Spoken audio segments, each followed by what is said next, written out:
মেসের খালার কথা দিয়েছিল যে আজকে আমাদের জন্য ভালো কিছু আয়োজন করবেন। এক কথায় বলতে গেলে খালা আমাদের আবেগের উপরে আজকে পানি ঢেলে দিয়েছেন। খাবারের একদম শুরুতে আমি নিয়েছিলাম পাঁচমিশালি ভাজি। আমাদের খালা কখনো পাঁচমিশালি ভাজি দেননি। খালার এই পরিবর্তনকে আমি কিভাবে দেখব আমি বুঝতেই পারতেছি না। এই ভাজি দিয়ে আমি অনেকখানি ভাত মেখে নিয়েছিলাম। আর আজকের এই পাঁচমিশালি সবজির স্বাদ বলতে গেলে একদমই বাজে হয়েছিল। খালা এত লবণ দিয়েছে যেটা খাওয়ার মতো না। খালার এই সবজি রান্না করার রেটিং দেবো আমি 10-এ 5, কারণ খালা অনেক লবণ দিয়েছিল। সবজি দিয়ে খাওয়ার পরে খালা আবার দিয়েছিল আমাদেরকে পেঁপে আর ডিম।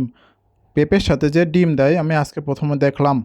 খালার এই আজব আজব রেসিপি আজকে আমাদেরকে অনেক হতবাক করে দিয়েছিল। যাই হোক, আমি পেঁপেতে অনেকখানি ভাত মেখে নিয়েছিলাম। এক লোকমা ট্রাই করার পরে আমি দেখলাম যে খালা এতে লবণও দেয়নি। খালা তার ভাজিতে লবণ দিয়েছিল, কিন্তু এই পেঁপেতে খালা লবণই দেয়নি। খালার এই পেঁপে রান্নার রেটিং দেব 10-এ 5, কারণ খালা পেঁপেতে লবণে দেয়নি। এর জন্য খালার এই রান্নাকে আমি প্রশংসা করতে পারতেছি না। সত্যি কথা বলতে মাঝে মধ্যে খালার ব্যবহার দেখে অনেকই কষ্ট লাগে, কারণ খালা মাঝে সাঝে এমনই রান্না করে যে যেটা মুখে দেওয়ার মতো না।